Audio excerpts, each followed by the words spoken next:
championship weekend right now. At least the conference championship weekend. I'm supposed to be up here with my man RC, Ryan Clark. You know what I'm saying? The aficionado on all things football. The guy who critiques everybody. The guy that loves the Steelers 1 minute, condemns them the other. The guy that loves the Washington football team 1 minute, condemns them the other. The guy that's supposed to be my boy, my Libra brother. And then all of a sudden, you know what I'm saying? I don't hear from him until it's time to side with Molly Q to get at me. I would say my man Sam Ocho, you know, he's going to be on my side. But I can't trust him either. I can't trust him either. So it's Stephen A. with the boys on a Friday. Championship weekend is here.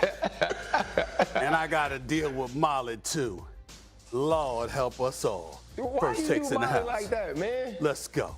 Because I want to.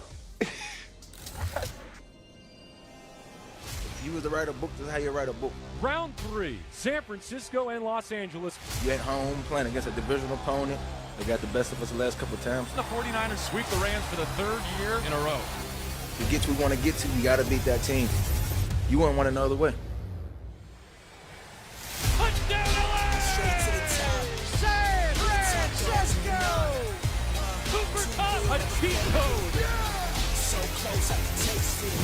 Devo Samuel for the comeback. See it's coming. Get ready for a dogfight.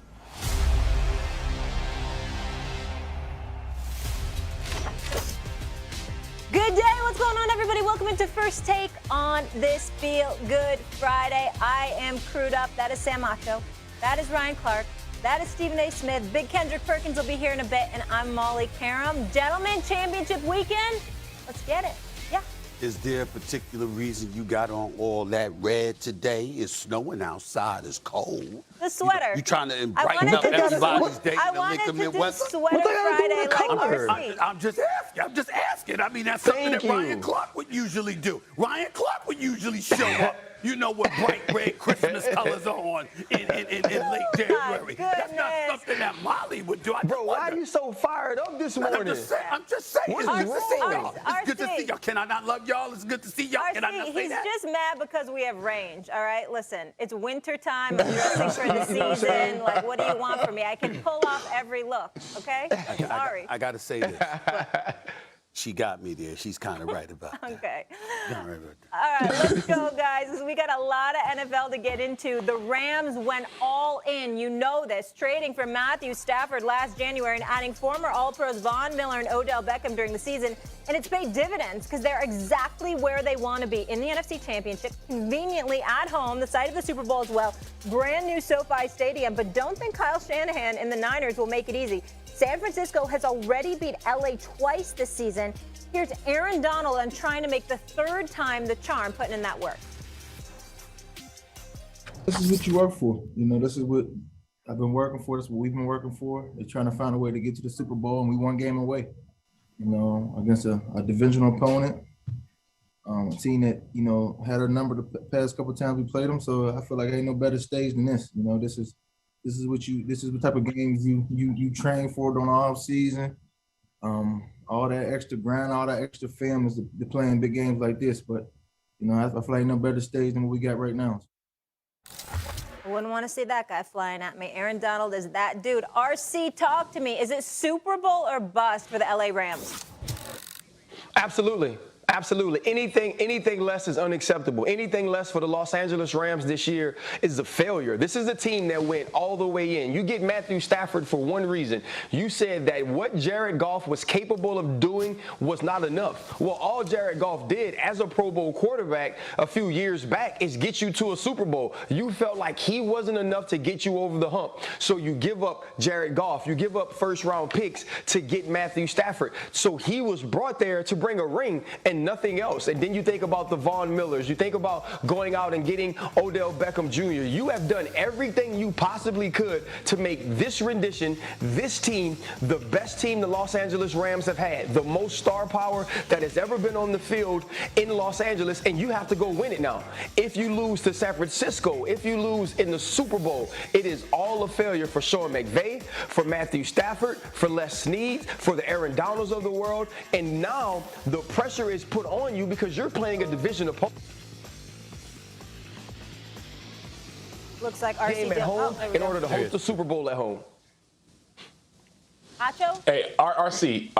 Yeah, well, I got this for you, RC. You said that you get Matthew Stafford for one reason. I would disagree. I would say you get Matthew Stafford for two reasons. For now, to win now, but also for the future. Matthew Stafford is 33 years old. Let me say that again because I had to look it up. I didn't believe it until I saw it. He's 33 years old. Tom Brady is way past 33. Matthew Stafford, in a lot of ways, is in his prime. And so it is not Super Bowl or bust this year by any means. You have the team in place. You have the roster in place. You have the quarterback in place, not just for now, but also for the future. If Matthew Stafford was on his last leg, if he didn't have any more arm left in him, if he didn't have talent around him now, but also young talent around him that can grow around him, guys like Cooper Kupp, guys like Robert Woods, who will be coming back from injury for the future, then you could say it's Super Bowl or bust. But it is not.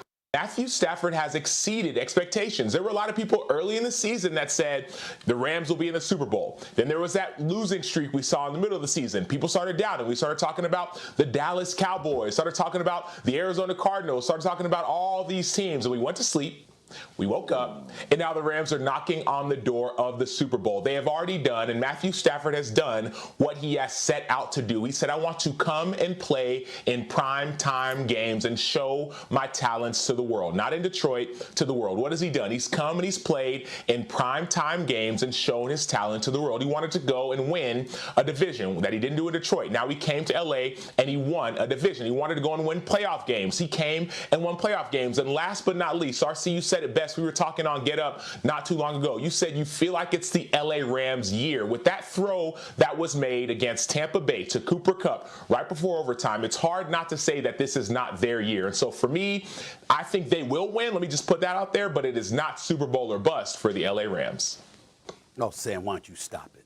I mean, sometimes I wonder about you, my brother. Sometimes I wonder about you. You cannot, listen, man. You cannot have Aaron Rodgers and Tom Brady out of the way, and you can't get to the Super Bowl because Jimmy Garoppolo was standing in front of you. Let me repeat myself. You cannot have Aaron Rodgers and Tom Brady out of the way. All right, you already took out Kyler Murray and Tom Brady. Aaron Rodgers is out of the way, and you can't get to the Super Bowl because porn star Jimmy is behind center. It just can't happen. It just can't happen. Okay, I mean, it's just that simple. And you need to don't put your finger up. I listen to you and your gibberish right there. You know better, Sam Acho, because you know football. You need to stop that nonsense. I know Deebo Samuels can ball. I love him. I know George Kittle can ball. Second best tight end, maybe third best tight end in football, as far as I'm concerned. I know all of that. This defense is real. Kyle Shanahan and his play calling and the way he really patrols Jimmy Garoppolo. All of that stuff has been sensational. There's no doubt about it. Because I think if Kyle Shanahan was coaching a few teams, they might be the ones in the AFC or in a conference championship game en route to the Super Bowl because that's how good I think he has been. But in the end, if you're Matthew Stafford, and you got Cam Akers back, and you got Odell Beckham Jr., and you got Cooper Kupp looking like, I don't know what the hell he's looking like, but my God, it's lethal, okay? And then you look at their defense with Aaron Donald, with Jalen Ramsey in the secondary, with all the cats in between, with Sean McVay as your head coach and calling plays. You cannot turn around if you're Matthew Stafford. If this was Aaron Rodgers or Tom Brady, even that you was going up in a conference championship game, that would be different. I get you. I would even shove aside all the expectations that we had about the Rams coming into the season because we know that Rodgers and Tom Brady, for the most part, are equalizers. Tom Brady during the postseason, Aaron Rodgers during the regular season now. But in the end, Jimmy Garoppolo is the one that stops you. By the way, 3 weeks after spanking you in L.A. on this same home field, he outplayed you that day. He made more big plays than Matthew Stafford that day. It happens a second time with a conference championship on the line? Hell no. The Rams cannot lose this game. It is a Super Bowl appearance or bust. Maybe not a Super Bowl championship because you might be going against Patrick Mahomes. But it's definitely Super Bowl appearance. No, that's not true. Or bust. Stephen A. Stephen A., it doesn't matter who they're going against. Jared Goff got you that. This team was put together to win the Super Bowl, not to just get there. They're not there to just compete. They're not there to just participate. This team has to win it all because that's what Sean McVay said. Sean McVay goes to Les Snead and says, you know what? We need one more piece. And he goes out and gets Matthew Stafford. He gives up Jared Goff for him. He gives up picks for him. But then you get Odell Beckham Jr., which is a perfect replacement for Robert Woods. I want to respond to you on that. Now you have Cam Akers back. You have all of these pieces put together when you go get Von Miller to win now. Hold on. If you get to the championship, hold on. You got it. Let me come to you. You got it. Sean McVay, offensive background, correct? Offensive background, correct? Yep. What we really Yes, hold against him is that when he went to the Super Bowl, they scored 3 points. If Sean McVay goes to the Super Bowl, right, and Matthew Stafford and Cooper Kupp and the crew are balling, and they drop 35, but somehow, some way, Aaron Donald and Jalen Ramsey and the crew can't stop Patrick Mahomes and the Cheetah and Travis Kelce and Pringle and those boys, right? And they score 40. I'm saying to you, I get where you coming from, but at the same time, I ain't going to call that a bust. To me, the bust is when you don't live up to expectations. The expectations, I understand what they're going for, but the expectations for all of us watching is, oh, you can lose to a Patrick Mahomes. What you can't lose to is Jimmy Garoppolo. You can't lose that game. But you can lose to Patrick Mahomes now. Aaron Rodgers Aaron Rodgers just lost to Jimmy Garoppolo. No. Aaron Rodgers lost to the damn special team. That's who he lost to, and that defense. Jimmy Garoppolo ain't had nothing to do with that. He got excuses. Jimmy Garoppolo, no, he was awful. Aaron Rodgers was awful. No excuse. Now, Stephen A. I've been thinking about this a very long time. I've been pondering this weeks and weeks and weeks. Oh, you say, that's SNL. He's Chris Red on SNL. That's what that is, Ryan Clark. That's what that is. He imitated SNL. Go ahead. I mean, weeks and weeks and weeks. Go ahead. I've been pondering this. And you do make a good point, Stephen A. You do make a good point. If you lose to Jimmy G, that is a problem, a major problem. But if you beat Jimmy G and go to the Super Bowl, which I think they will, and even if you lose, that's why I'm saying it's not Super Bowl or bust. Even if you lose, you still have outperformed what Ryan Clark said, outperformed your former quarterback in Jared Goff. Jared Goff, yes, he was there and he got them there. But there are certain things, and RC, you know this just as well as anybody, there are certain things that Matthew Stafford can do at the quarterback position that Jared Goff can't, and that is what gives you hope. That is what gives you hope. Yes, listen, it's not about hope. Right? Hope ain't putting rings on fingers. It's not about hope. Everybody always feels that just because you get there, you'll get back. It's not promised. Aaron Rodgers has never been back. You have an opportunity to play the championship game in your stadium against a divisional opponent, which if you win that game, you have a chance to host the champion, to host the Super Bowl and win it. These opportunities don't come around often. You set this team up to win the 2021-2022 Super Bowl, and you are right on the cusp of it. You have to do it. If they do not win it, it is a failure. Absolutely. And I'll wrap it up by saying this, RC, though, it's going to kind of be more of a home game for the Niners. Listen to this. According to a Vivid Seats algorithm, stay with me here, it's called Fan Forecast. It projects that there will be a 65-35 split at SoFi in favor of the Niners fans. So they are traveling and they are buying up those tickets. Yes. We'll keep it rolling here, guys. Joe Burrow and the Bengals got the best of Patrick Mahomes and the Chiefs already this season at Arrowhead. That one ended with a friendly exchange between Burrow and Mahomes, which ended with Mahomes saying, see you in the playoffs. Making good on his word, the Chiefs have found their stride since then. Here's Showtime on the task ahead. We're trying to go out there and win the AFC Championship and then try to get to the Super Bowl. And we understand that this is a great football team we're going up against. They've already beat us once this year.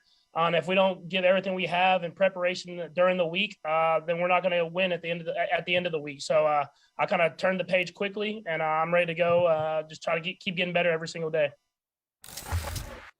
Sam Acho, how much should the Chiefs fear the Bengals?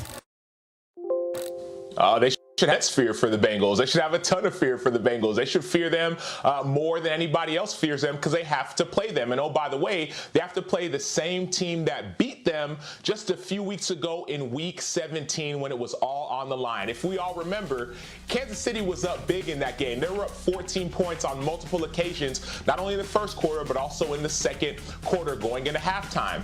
And the Bengals didn't blink. Joe Burrow didn't blink. Jamar Chase, not only did he not blink, he went for 11 catches and 266 yards. And so for me, there should be immense fear. Remember we talked about Cheetah. Remember we talked about that peace sign. There's another dude on the other side of the ball that could be throwing up that peace sign as well. That's Jamar Chase. But it's not just him, and that's where the fear should come into place. You look at it, they got 3 receivers who are in the top 30 in receptions, Tyler Boyd and T. Higgins. No other team in the NFL has that. They also have a running back in Joe Mixon who is 3rd in rushes as far as rushing yards, and also he's 3rd in touches out of all NFL players. They are a balanced attack offensively. That hasn't even mentioned the defensive weapons. And so for all of those reasons, and obviously Stephen A., you said what you said about Mahomes and LA and all those things. I actually think the Bengals are going to win this game. I think they're going to win this game just like they won the game in Week 17. Why? Because they have the offensive firepower to match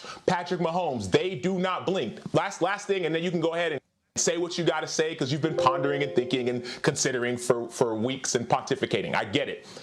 The Kansas City Chiefs are the number 1 team in the NFL in yards after catch. So that's number 1. They are really explosive. You know who's also in the top 5? Actually, number 4?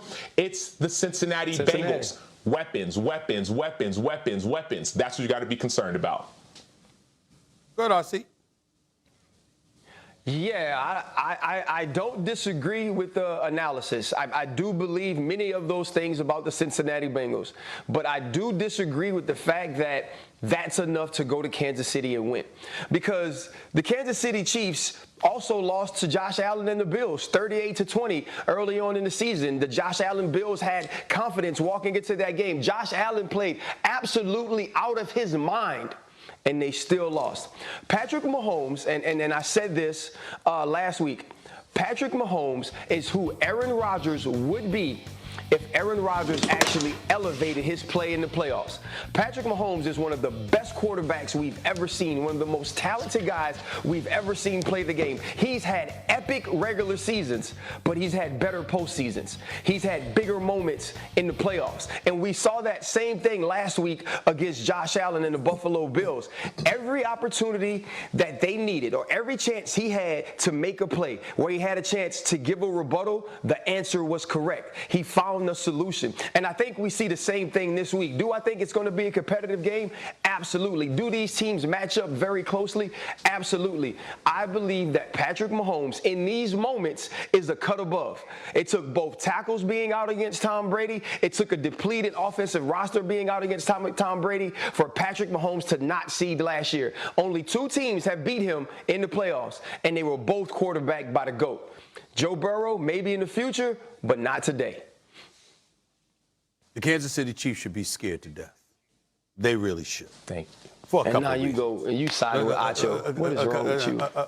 Let me explain. Coming to your senses, Stephen A. Let me explain, RC. That brother Joe Burrow, and it's hard for me because when I compliment dudes from LSU, I got to deal with you and swagger. You know, and it just gets on my nerves to have to do that. But when you're right, you're right. Joe Burrow is the real deal.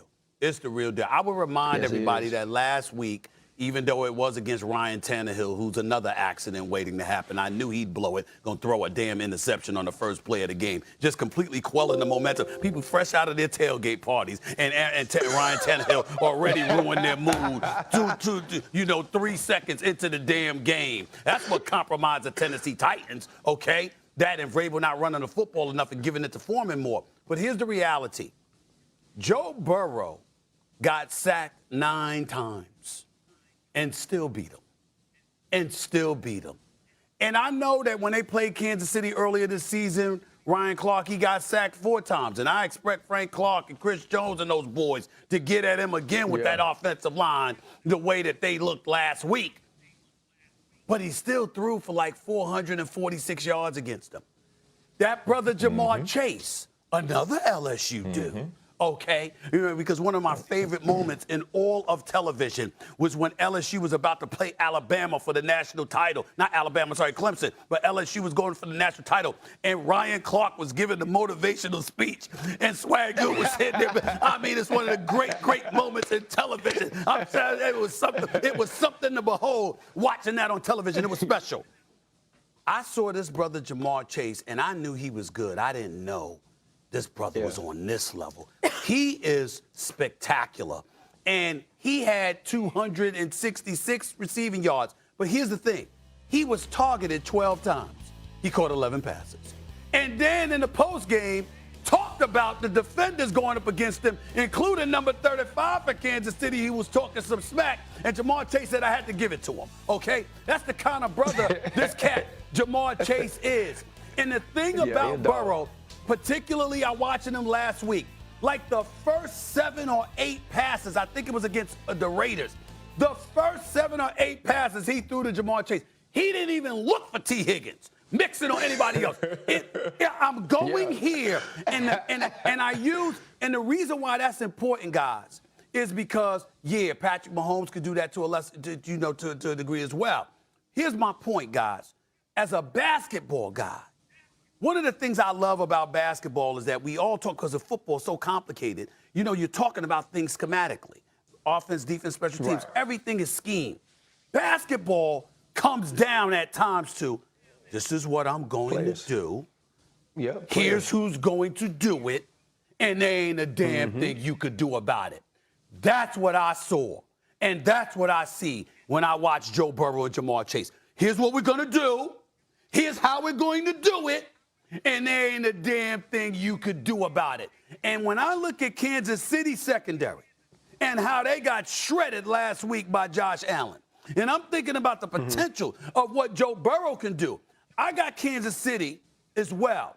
But I think it's going to require Patrick Mahomes doing exactly what we saw him do. It's going to take that, because you're not stopping Cincinnati, not this defense, not this Kansas City defense. They ain't stopping Cincinnati. They should be scared to death, because Jamar Chase is coming.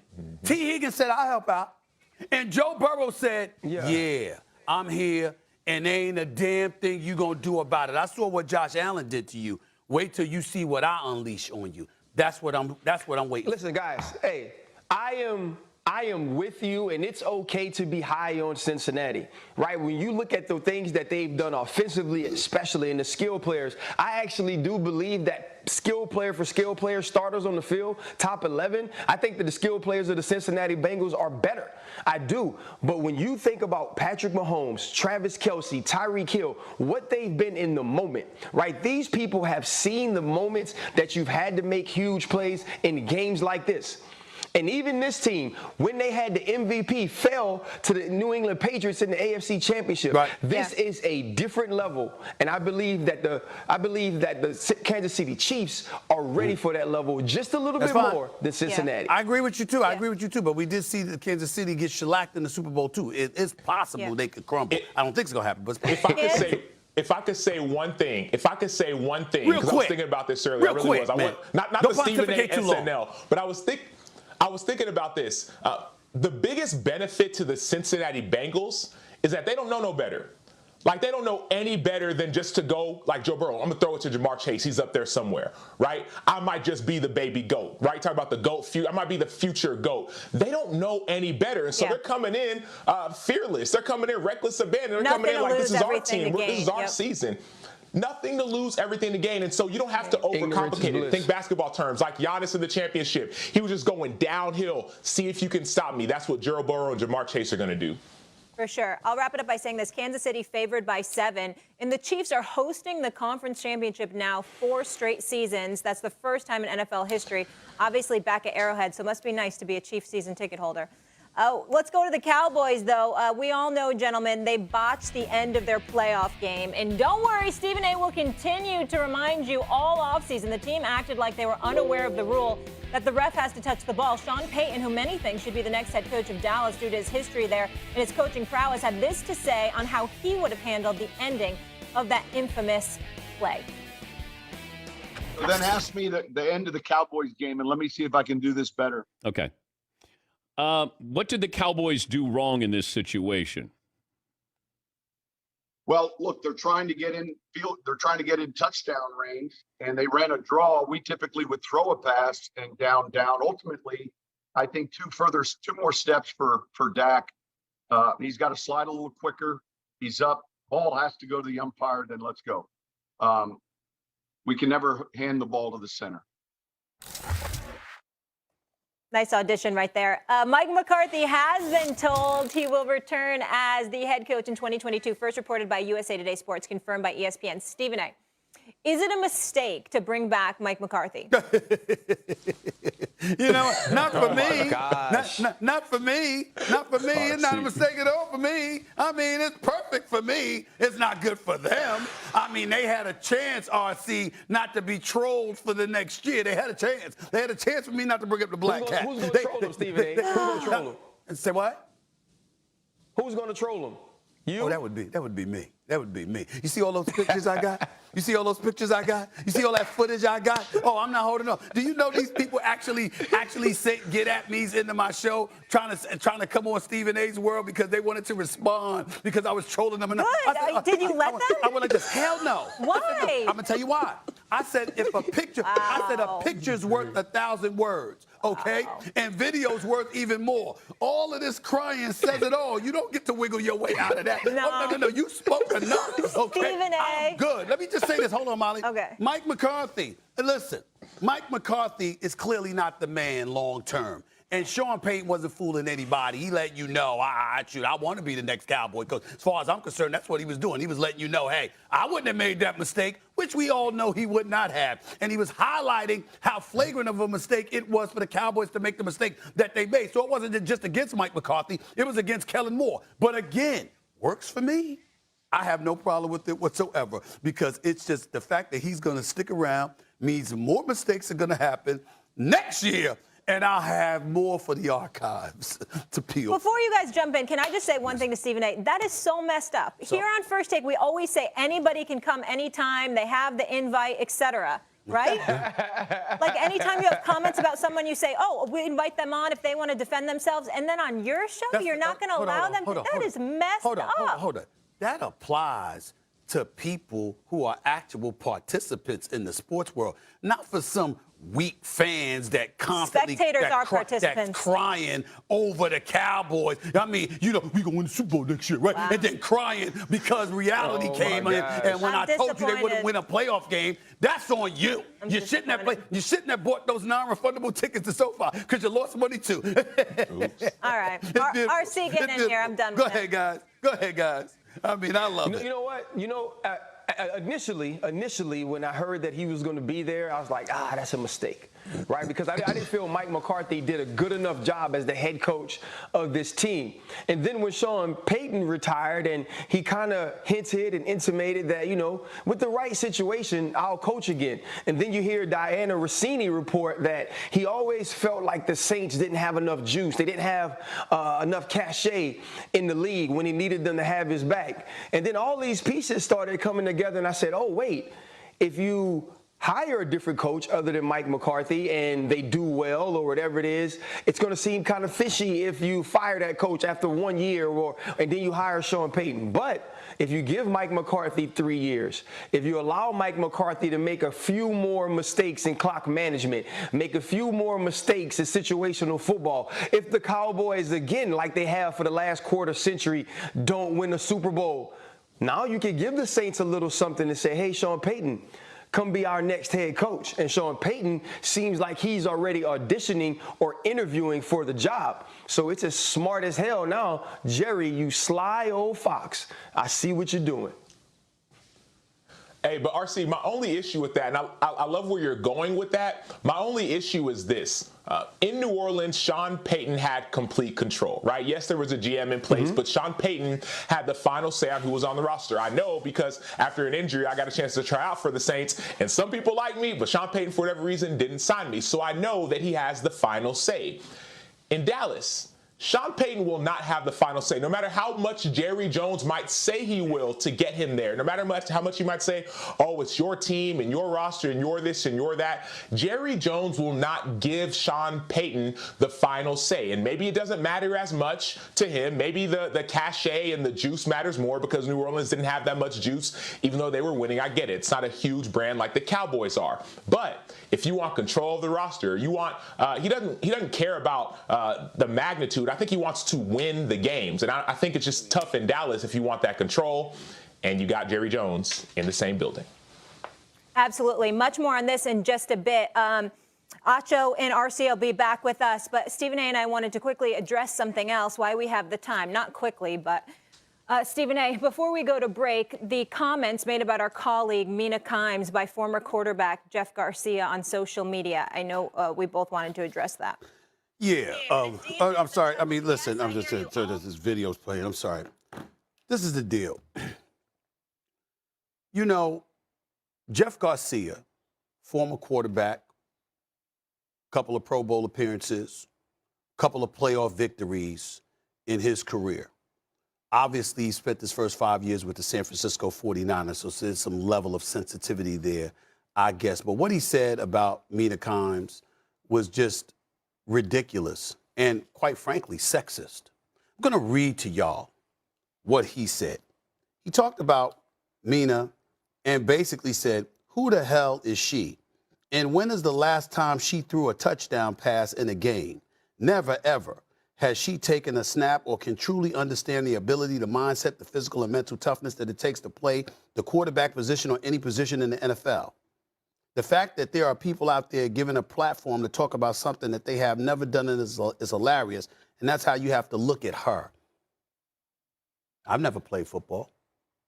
There's plenty of men that are on television talking about sports that have never played football. Big time shows, you know big time talent. Shows, you know, Mike Wilbon, Tony Kornheiser, myself. Mike Greenberg, Max Kellerman. I can go on and on. The list goes on and on and on, but you're going to point the finger at her, who I believe does a sensational job, and I'm very proud to have her as a part of First Take, as I am you, as I am Kimberly Martin, as I am Monica McNutt, Chanel Gumake. The list goes on and on and on. We have women doing outstanding jobs in this business, and they deserve their credit and they deserve their respect. But as it pertains to Garcia, let me be clear.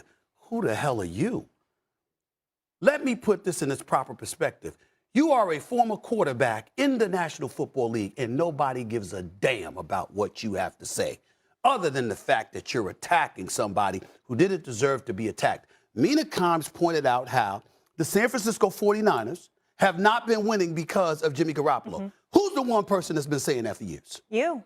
No one has said it more than me. Yeah. Porn star Jimmy is what I call him. Okay? You ain't winning because of him. You won because of Kittle. You won because of Deebo Samuel. You won because of Kyle Shanahan and his play calling. And you damn sure won because of that defense. He barely threw for over 200 yards in 2 playoff games before they got to the Super Bowl. We just saw him nearly give away the game against Green Bay. Oh, by the way, this is the same dude that when he was going against the Dallas Cowboys and threw an interception, Kyle Shanahan said, in order for us to win this game, damn it, just hand the ball off. Don't even throw the ball. Because that's how petrified they was. Anybody who knows a scintilla about football understands that while Jimmy G is no scrub, he ain't the reason the San Francisco 49ers are winning football games. It's primarily because of their defense, Deebo Samuels, their running game, and Kyle Shanahan's greatness. She wasn't off kilter. And the fact that you would choose to call her out like that is just incredibly disrespectful. It's sexist. I'll give you credit for this, though, Jeff Garcia. It's the one thing that you said that has garnered anything newsworthy, because nobody gives a damn about what you have to say, because you wasn't that great any damn way. And I don't see you saying anything about the likes of T.O. when he came at you and others, because you were relatively pedestrian. You're not even missed. So that's what I wanted to say about him. I got more to say, but I won't. I'll wait to see whether or not I want to in the future. Yeah, let me say this. So I worked with Jeff Garcia at NFL Network, so this is extremely disappointing to see on a show with him. NFL AM at the time. I hope he retracts these statements and comes out with an apology. The second thing I want to say is I admire Mina Kimes so much, and I have sat on this set with Super Bowl champions and watch them ask Mina her opinion and want to know Mina's thoughts on the play, Mina's thoughts on the game.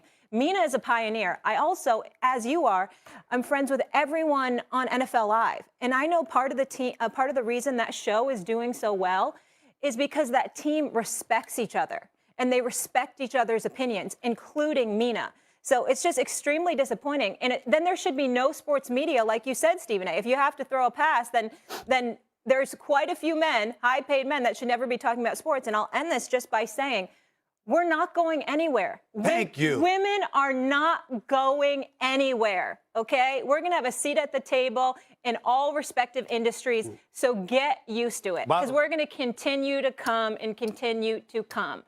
And, I appreciate that. And it's an honor. It's an honor to work with me. Mina Kimes she went to Yale. Yeah. She's brilliant. She watches the games multiple times. Listen, anybody be around it's a joke. Be around me for a couple of minutes, and anybody knows that about her. And she's so cool. Anybody knows about it, and she's very cool too. But the point is, everybody knows that about her. You know, he's got the problem here. But I'll tell you something else too.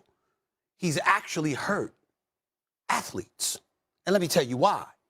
It's because of comments like that Jeff Garcia made. That you need people like me and others who didn't play the sport. Because the reality is that, according to his statement, if you didn't play, if you didn't take a snap, if you didn't play that position, you're not qualified to commentate on such matters, okay? So even though he was sexist in his comments and he needs to be called out for that, the bottom line is also he's basically saying, if you didn't play, you shouldn't be able to talk about it. But look at your lack of objectivity when it comes to Jimmy G. When anybody who knows watching him knows he's been relatively pedestrian. The fact that you can't be straight up about that shows you need to shut the hell up, sit back and root for the 49ers, get your pom-poms, go to the SoFi, do that. But outside of that, you need to shut up, period. Yeah, and again, I'll just say my dealings with Jeff Garcia, he was always respectful. I think he's better than this, and I hope he comes out with an apology. And thank you, Stephen A., obviously, for always defending women as well, because you always do and continue to. And Mina's the best. We'll have her on the show soon. Plenty more to come here on James, who has now been captain 5 straight seasons since the NBA has used the system to pick its teams. And Durant is captain for a 2nd straight year, earning the honor by finishing with more fan votes than anyone in their respective conferences. Props to him. James has now made 18 All-Star teams, tying Kobe Bryant for 2nd place all-time. Joining LeBron as the starters out west, Steph Curry, John Morant, along with the Joker and Andrew Wiggins. From the East, KD, joined by DeMar DeRozan, Trae Young, Joel Embiid, and Giannis Antetokounmpo. KD unlikely to play while nursing from a knee injury. Here he is, my guy, Big Perk. I like it, I like it, I like it. The whole thing that's happening there, Perk. Ready for Friday. Molly. What's going on? Ready What's going for on, Friday. Stephen A? What's up, big boy? What's going on, man? You look up when you see me on the TV. I'm looking at now. I'm looking at. I was actually going to ask you about the chain. I always need eye contact. You know what I'm saying? I mean, I love kind the of chain. like that. I kind of like that. I love the chain. Not as much as I like the Santa Claus, the Santa Perk outfit, but I like that. Yeah, that was special. Monica McNutt and I did enjoy story time that day. That was hilarious. How good was that? I mean, I had bad lungs, and y'all almost choked me up. I mean, I was laughing so hard. That was so funny. Stephen A., do you have a problem with the starters? I don't want to say a problem. I disagree. Okay. And I couldn't wait to tell you what I did, Perk, because obviously you know I got to vote, and I want to emphasize that I voted, you know, a couple weeks ago. You see what I'm saying? It wasn't today. You know what I'm saying? So I want to make sure everybody know that. All right, Perk. Let me go to the Western Conference first. Once upon a time, I said I wouldn't give Andrew Wiggins, I'd give Andrew Wiggins away for a bag of cookies. I don't feel that way now. I'm very proud of what that brother has done. I'm happy for him that he was an all-star, that he's an all-star starter. But for me, I said Rudy Gobert. Because Rudy Gobert, 15 rebounds, more than 2 blocks per game, his defensive prowess and presence, and obviously the success of the Utah Jazz this year as well. Rudy Gobert is a defensive force, and I don't like how the bigs get ignored, which I'm sure you appreciate from me, okay? In the Eastern Conference is where I didn't pick Trae Young as a starter. I know he's an all-star, but I didn't pick him as a starter. I had to go Darius Garland. I'm looking at this brother. Now remember, Perk, I wanted the Knicks to draft him. Yeah. I wanted them to draft him. I said, you need a point guard. And I wanted them to draft Halliburton after they passed on him. But I'm just telling Garland's real. Now, you're averaging 19 points, shoot 36% from three-point range. Forget all that, because I know Trey averaging 27 or whatever. Now, Atlanta has won 5 straight today. They were 17 and 25. Trae Young only missed about 3 games this year. You've been there while this team is struggling. And I want Trae, because I love Trae Young, but I want Trae Young to understand, you the point guard, bro. You the star of that franchise. That roller coaster that y'all were on, it ain't just about your numbers. You got a responsibility to lead, young brother, because you the point guard. You ain't some forward that's center relying on somebody else. You running that team.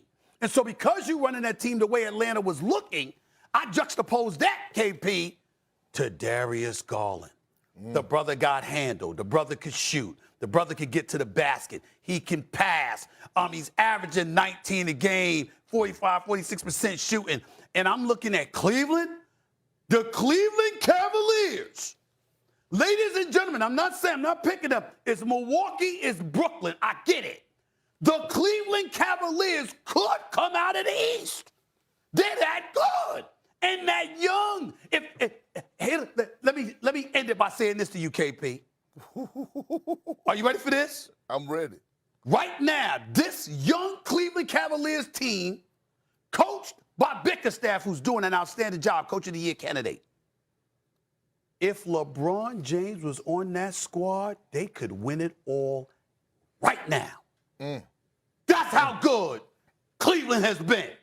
If LeBron James was on there, they could win it right now.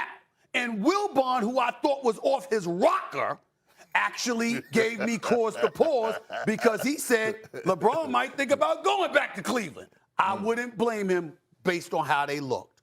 Look right now. Floor's yours. I'm telling you, I was watching them the other night, and it wasn't one empty seats in the stands. And they're fun to watch.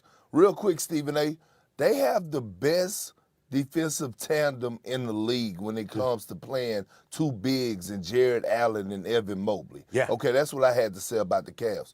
Now, here's the thing. I also got an opportunity for the first time to vote for the All-Star game, All-Star players. Starter. And starters. Go ahead. And so here's the thing. I didn't have Trae Young there.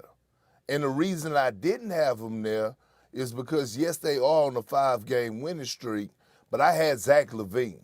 I thought that Zach LaVine and DeMar DeRozan both deserve, especially where the Bulls are right now, I thought that they both deserve to be starters. Again, listen, here's the thing. There's a lot of things that I need to address when it comes to the All-Star game and picking All-Stars, all right? Okay. First of all, we need to understand that the starters are basically the fans, right? Majority of the starters the percentages goes to the fans. They want to see excitement.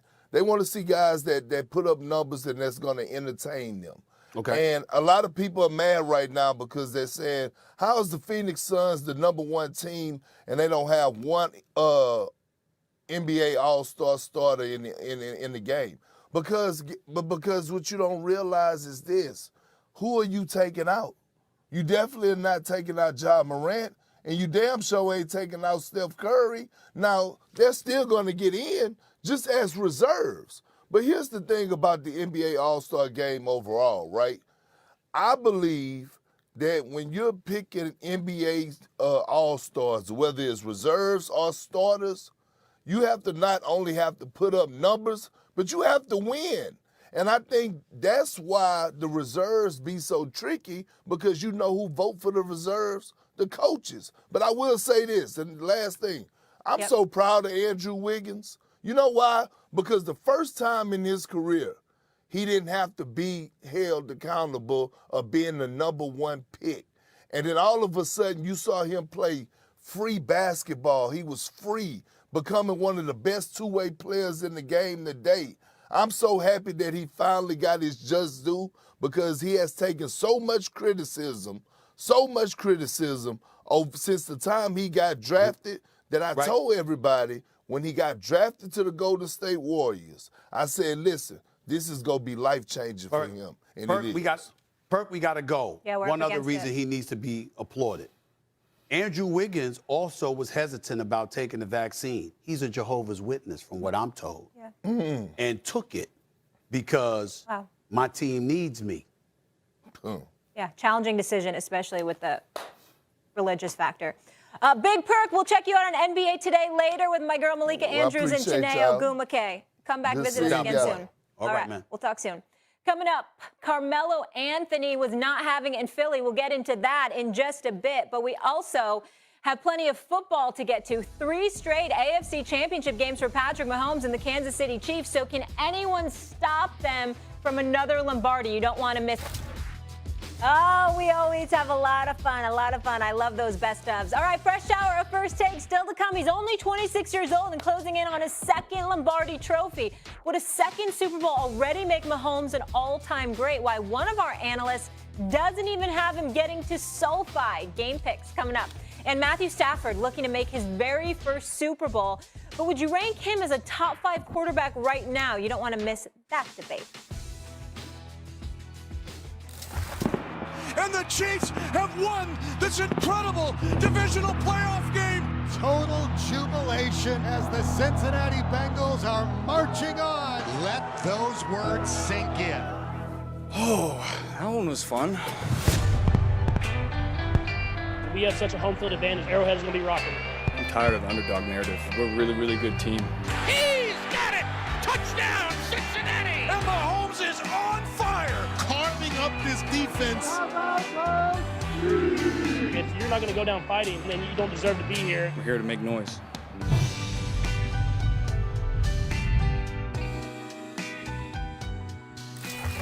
Can't wait, Bart Scott boys. The Chiefs are looking to get back to the big dance, but vindicate their last appearance in Tampa. Odds makers have Kansas City as the favorite to win it at SoFi. RC, would you take the Chiefs or the field to win the Super Bowl? I'm going to take the Chiefs. Now, you asked me this question at the beginning of the season when there's 31 other teams, then I would say the field because we don't really know what's going on. But of the 4 teams that are left in the playoffs, and also you look at the Cincinnati Bengals being their AFC Championship opponent, I expect them to win that game. And I'm picking Los Angeles to beat San Francisco. And if they do that, I'm going to pick the Kansas City Chiefs to beat them as well. It's not as hard to make this decision right now. But when you look at the game that they just played, and Himbo from on Get Up came up with a stat. I think teams that played in the wild card of divisional rounds in an overtime game are 7-18 or something like that the next week. But the Chiefs are going to win. The Chiefs are prepared for this moment. When you win a game in the fashion that they did, when the other team is playing as well as the other team is, when the Buffalo Bills, like that sets you apart. Like that's different. And you're moving on to play a football team that even though they beat you in week 17, I believe you're better than. And so I believe that Patrick Mahomes wins this game. I believe that Patrick Mahomes gets another Super Bowl ring and another Super Bowl MVP. And we start to speak about him differently because it's the Chiefs over the field as it stands. Go ahead, Sam. Well, yeah, RC, you believe that the Chiefs are better than Bengals, but the Bengals don't believe that, right? The Bengals don't believe that in their heart of hearts and soul of souls. And they don't believe that based off of history, right? Just a few weeks ago. And they also don't believe that just based off of who they are as a football team. I mean, you even said it yourself. You would say that they are more talented, at least have more offensive weapons, what you said earlier, than the Kansas City Chiefs. And that's, skill players. And that's true. Like, that's hands down true, right? I don't know who is going to guard Jamar Chase, right? I don't know who's going to try to stop him. Then you got T. Higgins. I mean, we can go down the list. So for me, I would take the field. And the reason why is not because, at the beginning of the season, you didn't know. And now, I think now you actually have an argument to be made for each one of those teams. Our argument is obvious for the Bengals, right? They just beat them, offensive firepower, Joe Burrow, etc. That's an obvious argument. I think the Bengals are going to win. Then you go to the LA Rams side. LA Rams, the argument is obvious there as well. With Matthew Stafford, it could be their year with the weapons defensively. You've got the best defensive tackle in the game, one of the best outside linebackers over the last decade in Von Miller. You have the best DB, or one of the best if you want to argue it, in the game in Jalen Ramsey. And then on the offensive side, Odell, et cetera, Cooper Kupp, et cetera. And then for the then for the 49ers, you're not making the quarterback argument, but for that team, you're making the argument of, man, this is the hottest team in football right now, the team that nobody wants to face. If they make it back to the Super Bowl, maybe they'll avenge their loss from a few years ago. So I think there's an argument that could be made for each and every one of those teams. So I'm not taking the Chiefs by any means. I'm taking the field. I'm taking the Chiefs. I'm taking the Chiefs because of Patrick Mahomes. I'm taking the Chiefs because of that. Because of examples like that play with Tyreek Hill where Patrick Mahomes hit him in the middle of the field and then he outran the whole damn team. I mean, this brother just puts on that backpack, brother, and just zooms. I mean, he is something special. He is something spectacular. And Travis Kelce, my brother from another mother, the one with the impeccable decision-making. That brother right there shows up as well. And listen, Pringle and others, we know what they're capable of doing. What I would say to you, Sam, is this. I don't blame you for expressing the trepidation that you've expressed because at the beginning of the season, Ryan, to bring back what you were alluding to, the Kansas City's defense, Chiefs defense was trash. It was horrible. It was god-awful. We know that. And then they hit a switch. They made a move. You acquired Melvin Ingram. You've got some pieces there, switched up through more defensive backs into your secondary, obviously. And from the time they went up against Tennessee thereafter, throughout most of the season, they did their thing, and it's been very impressive. Then they went up against Cincinnati during the regular season and gave up 475 yards offensively and 34 points. Their pass defense is horrid, and you can throw the football on them. I believe the Chiefs are going to win this game, but I believe it's going to be eerily similar to what happened last week against Buffalo. Patrick Mahomes and that offense, led by Andy Reid and Eric Bieniemy, who should be, if Mr. Nathaniel Hackett could be a head coach, Eric Bieniemy should be a head coach, okay? I mean, those two dudes, along with the personnel that they have on that offense, I can see a shootout. And that shootout, to me, ultimately goes to Patrick Mahomes, even going up against the great Joe Burrow. I just don't believe for 1 second that Kansas City's defense is all of a sudden going to shut somebody down. Now, I see over 30 by both teams in this game. I mean, that can happen. Let me just say this. The first game. Oh, go ahead. You got it. Well, I just want to make a quick point because a lot of people are pointing to the way the game ended against the Bills, right? Bad clock management and how that went down and how the Chiefs won that one. Even pointing to the way that the game ended with the Cowboys, 14 seconds left. But if you look at the Cincinnati Bengals, not only are they the least penalized team in the NFL, but even more so, the way that they've handled the clock in critical situations is different than these other teams. We saw the Bills do what no one would expect and mess up on didn't do a squib kick, and then with 13 seconds, you leave stuff wide open.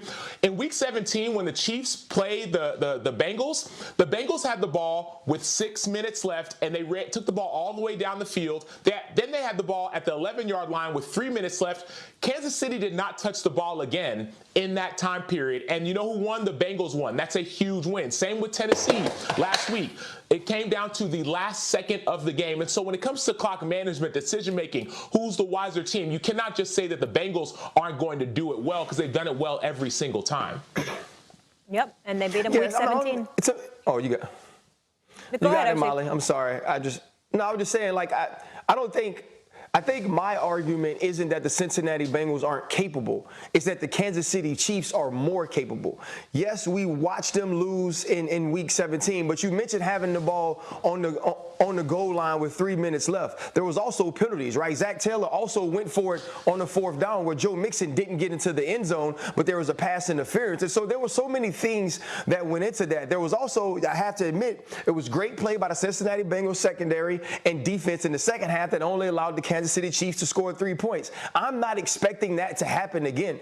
And so whereas it could be a shootout where the game will be close, in the end, I believe Patrick Mahomes, Andy Reid, Eric Bieniemy, those guys being in these moments before, which won't be too big for Joe Burrow, I believe that experience is different. And I think that's why Kansas City Chiefs ultimately finished this game as the winner.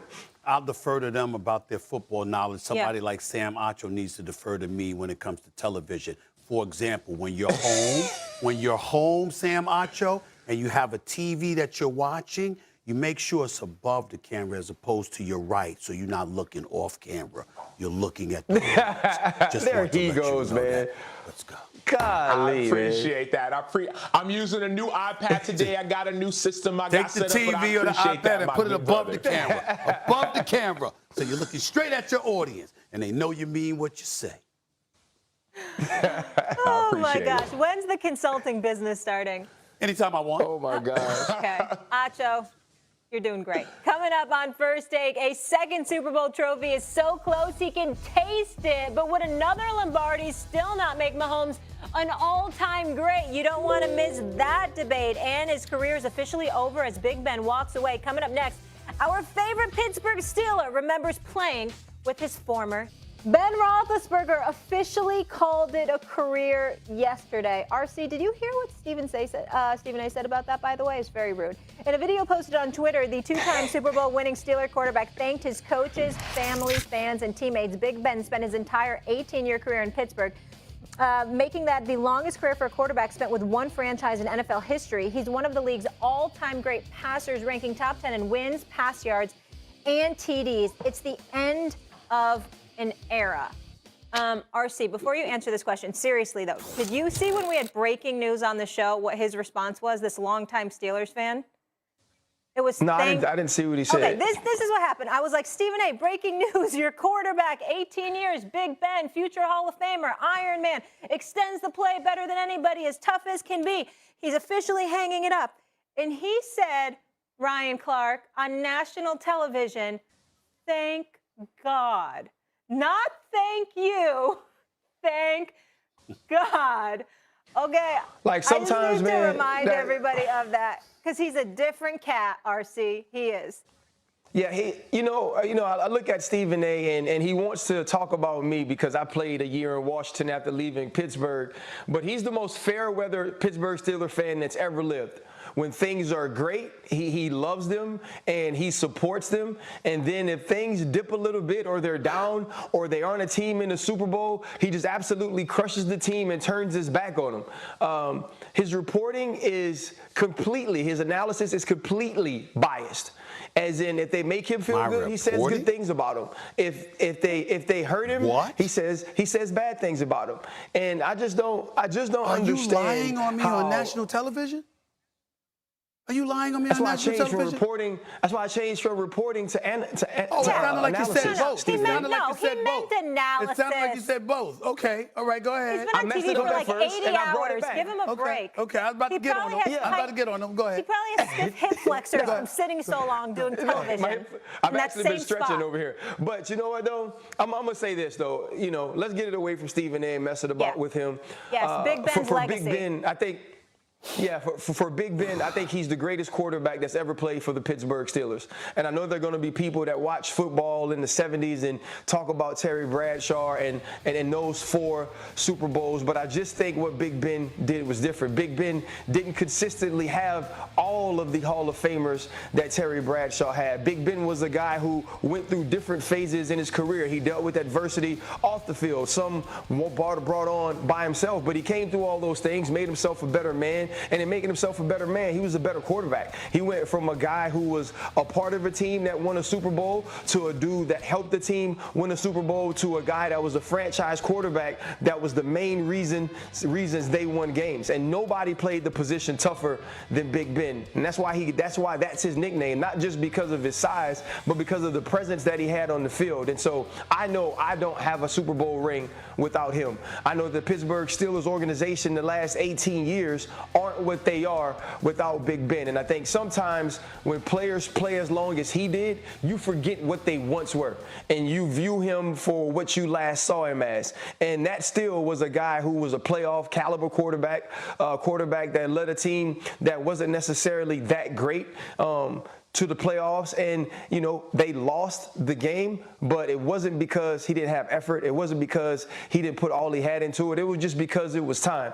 And when you do as much as he's done, it's okay to hang him up. It's okay to take care of your kids and run around and be dad and be a husband, but make no mistake about it. He's a first ballot Hall of Famer. He deserves all the respect, all the love that we've given him throughout the stretch of the end of this year. And the Pittsburgh Steelers will miss that dude being around the building, being in the huddle, and being on the field. So will I, and so will many of the fans.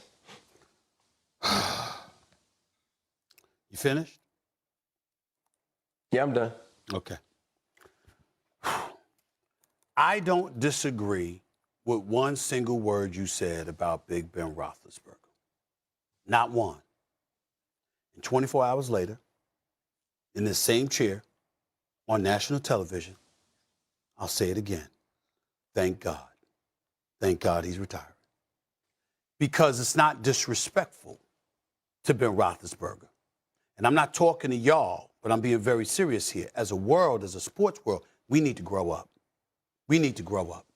Ben Roethlisberger is a two-time Super Bowl champion who went to 3 Super Bowls, who was Big Ben, who was famous for shrugging off tacklers, extending plays, and throwing and flinging that football all over the field.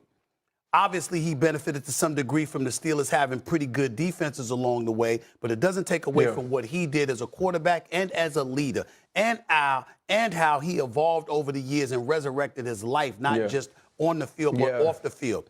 I love and respect Big Ben Roethlisberger. But that's why I say thank God, because that's not what I was seeing over the last couple of years. And it was holding up the franchise. Now, granted, it wasn't all his fault because of Mason Rudolph and the likes of Dwayne Haskins and them on my fallback. I'm going to beg Ben Roethlisberger to stay on, too. If I'm Colbert or I'm Tomlin or I'm the Roonies, of course I am, because that's my best option. But that doesn't mean it was a great option. It means it was something that I had to accept because I had nothing better available to me. He was 39 years old. He had elbow issues that he had to overcome. He was immobile. He was a stationary target, and they were limited with what they could do offensively because he was behind center. We looked at the greatness of Muhammad Ali, man. Did you like seeing him in the ring against Larry Holmes? I don't think you did. I don't think anybody who knows boxing did, right? I'll tell y'all a personal story. Shaquille O'Neal was a Boston Celtic, had calf strains and foot issues and all of this other stuff, man. We watched that brother walk off the court during the game at one moment. My man Mark Stevens, Uncle Jerome, and other family members with tears in their eyes had to go to that brother and be like, yo, man, it's time. And then that's my man. And I had to say to him, it's time. We ain't forget he a 4-time champion. We ain't forget that it was arguably the most dominant force we've ever seen in our lifetime this side of Wilt Chamberlain. We didn't forget all of that. What we said is, but that's not the case anymore. We will love you. We will revere you. We will respect you. We will deify you. We will honor you. We will do all of those things when it's over. But at this moment, it needs to be over. That is what we saw on numerous occasions with Big Ben Roethlisberger. That's all I'm saying. Right, and I don't disagree. I don't disagree with any of that. And while the season was going on, I said those things, right? Because my job is to analyze football and the way that a person's play affects their football team. Sure. So during those situations, when I had to come on First Take and talk about it, if I had to pick other teams, I did that. But in this sense, you just said when Shaq hung it up, or you said when it was going to be time for him to hang it up, the way you would speak about him would make sure you remembered what he always was, right? And what he used to be, not as what he is. And when the news breaks and you get the opportunity to do that, that's not what you did. What you did was, by saying thank God, is you remembered him as you last saw him. You remembered him after the blowout in Kansas City. Totally. You didn't give him all the things that you said that you would give Shaq when he retired. Time out. Because I'm going to do it for weeks and months and years to come for the remainder of his days. But in the immediate moment, while everybody else is inclined to wear their pom-poms, celebrating what he was, I'm like, damn. Because 2 years ago, I was like, I need you to go now. You said a year ago, I need you to go now. And now I'm looking at the Steelers. I'm like, where's your contingency plan? You can't depend on them and expect to have a season. That's a different conversation. That's a different conversation, though, Stephen A. No. I'm not saying that it's not a different conversation. I'm saying that's for y'all. My whole point is, listen, Ben going to be on TV next year, I think, if he chooses to. I mean, he's going to be around. We're going to see him in Steelers game. We're going to see something. And we will revere him for years and years to come because he deserves it and he's earned it. But as Steelers fans, we have suffered. And it's not his fault. It's the organizational point because you got a plan. You got to have a succession plan, which they did not. But he was part of that problem. And that's why I said, thank God it's over. Not thank God get rid of you. We don't care about you. Disappear. No, thank God it's over because you've been asking people to watch this guy, and you as an organization has deteriorated him, if he is deteriorated in any way because of the positions you put him in, to be exposed because you didn't put the right pieces around him or you didn't have a succession plan. That's on the Steelers. It's not on Ben, but that's why it's thank God. Okay. I'll close it out by saying this. Big Ben and Mike Tomlin are second behind only Tom Brady and Bill Belichick for most wins ever by a coach-quarterback duo. Extremely impressive. Still to come here on First Take, the Rams put all their chips in